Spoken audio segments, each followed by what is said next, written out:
forest. I'm old Joan. Friends ask me why I have this program, what's the purpose? Because I like history and the current event. Sometimes I feel these two things combined give you some kind of new thought. So I like to introduce to everybody.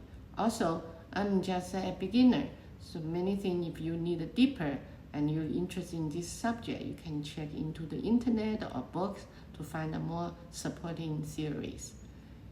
Today I'm talking about the Opium War 2.0.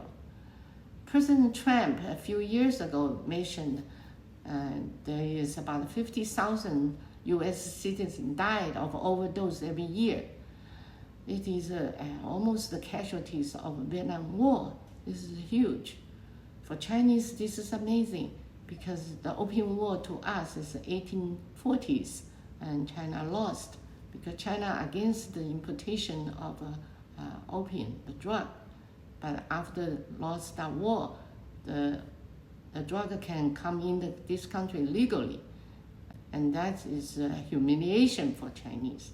Then what happened to here? Why this is a high dosage of overdose people death? It's number one on earth. And the male is more than female, and also the age of overdose is about 25 to 44 years old. This is a very important age for a country. They should contribute to the society. But what happened? They are the big loss of the country. So that made me think about a few points to discuss. Number one, the U.S. government proposed no bills or movement to deal with the drug problem. When my daughter was in elementary school, that's about 30, 40 years ago, one day she came home and told me there was many police officers in school. I said, why? She said, because they want to teach us how to say no to people offering you drug. And this is a big say no to drug movement at that time. Since then, I didn't hear any more movement against the drug. And our society is changing also. In 1970s, 1980s, the U.S. government has a very successful movement against cigarette. They prohibit any commercials on the newspaper, on the magazine about the cigarette, and also you cannot smoke in a public place like a restaurant or theaters or any public place. And also the big tobacco company gets sued and they lost all the cases. So this is a whole society against smoking, and it's very effective movement. And then now we are talking about these anti-drug issues.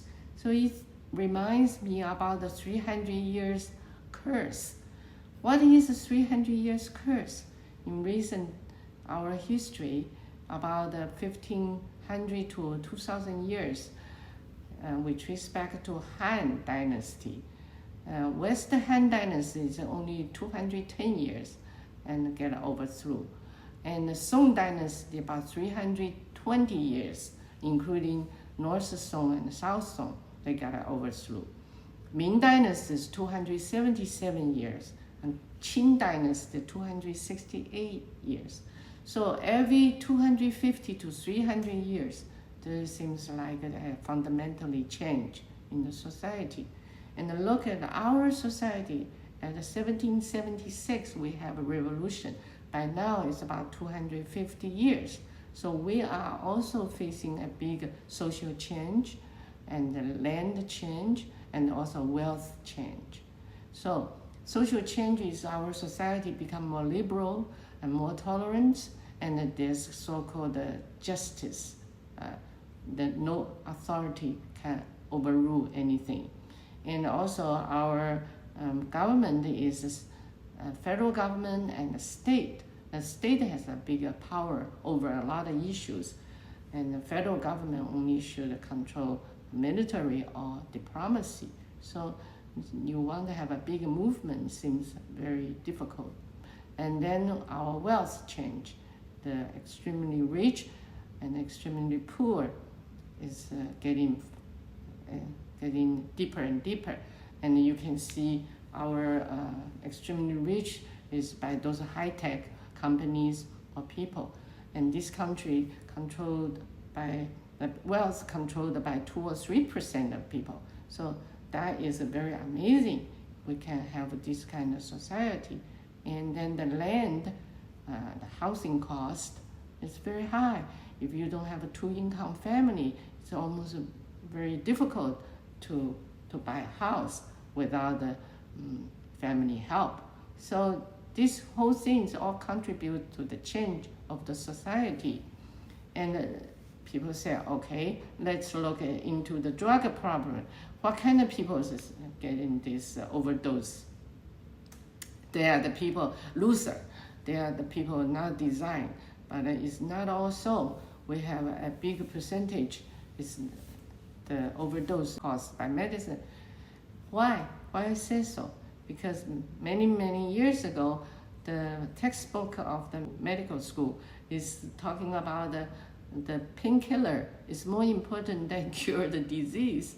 That is amazing to have this kind of theory, but it was there. And until now, they abolished this idea, but before was making the doctor very easy to give you painkiller prescription. Even my dog, a few years ago, has a little operation and came home with a drug. I saw have a fentanyl in there for dog. Can you imagine that? So we talk about the fentanyl. That is the medicine prescribed very widely for painkiller. And it's a synthetic. It's not even an agriculture product. And it's very powerful, almost 100 times stronger than morphine or any other painkillers. And so it's so easy to prescribe that by doctors. And that's very scary. So the thing is, when you get these kind of prescriptions, you have to be very careful about using it, because they will cause you maybe addictive, but you don't even know, you don't even aware. So anyway, we are talking to this point. I hope you like it. Refer to your friends. Thank you. See you next time.